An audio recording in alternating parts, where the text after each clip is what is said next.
શું ગુજરાતના રાજકારણમાં પક્ષપલટાની મોસમ શરૂ થઈ ગઈ છે કે પછી આ કોઈ આંતરિક ખેંચતાણનો સંકેત છે? હાલ સોશિયલ મીડિયા પર વાંકાનેરના ભાજપના ધારાસભ્ય જીતુ સોમાણીનો એક એવો વિડીયો વાયરલ થયો છે જેણે ભાજપના ગઢમાં ભૂકંપ લાવી દીધો છે. તમારામાં ધ્યાન તો દઈ જ છીએ, મેં મુસલમાન છે, આપણે ધ્યાન દઈએ. આપણે 50 વીઘા જમીન છે, પાણી સારું તમારા હિસાબે આવે. ખાલી ગયું 50-60 મત નકાવી ભાજપમાં, તાલુકા પંચાયતમાં, જિલ્લામાં, બેયમાં તો ના એમાં અમને નહીં ફાવે, કારણ કે અમને 5 વર્ષ થયા આમાં લાભ મળે.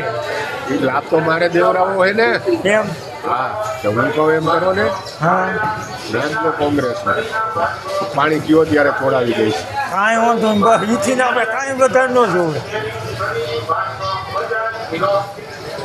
અત્યારે 2 ફાર્મ પાણી હાલે મસ્ત, 50 વીઘા જમીન હોકરાને કાંઠે છે, છોડાવી દઈશ પાણી. એમ તમે આ વસ્તુ કરો કાંઈ બરોબર.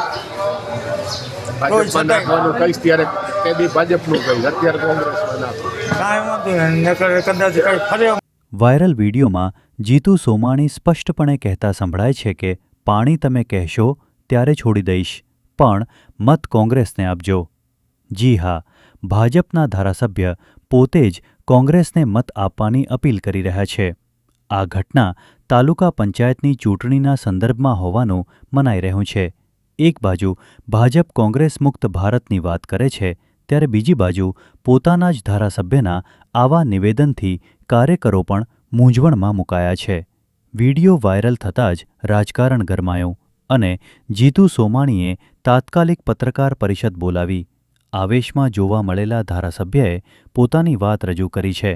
તેમણે આ વિડીયો પાછળનું સત્ય શું છે અને કયા સંજોગોમાં આ વાત કહેવાઈ તેનો ખુલાસો કર્યો છે. જો કે તેમના આ ખુલાસા બાદ પણ અનેક પ્રશ્નો ઊભા થઈ રહ્યા છે. શું આ નિવેદન માત્ર આવેશમાં હતું કે પછી અંદરખાને કોઈ રમત રમાઈ રહી છે?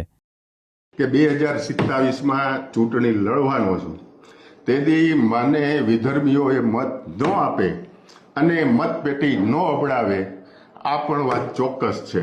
મેં વિધાનસભામાં મુસ્લિમો પાસે કોઈ દી મત માંગ્યા નથી. હું જ્યારે પણ ત્યારે લડ્યો ત્યારે એક પણ મુસ્લિમોને મેં કીધું નથી કે મને મત આપજો. 2.25 લાખ મતદારો છે.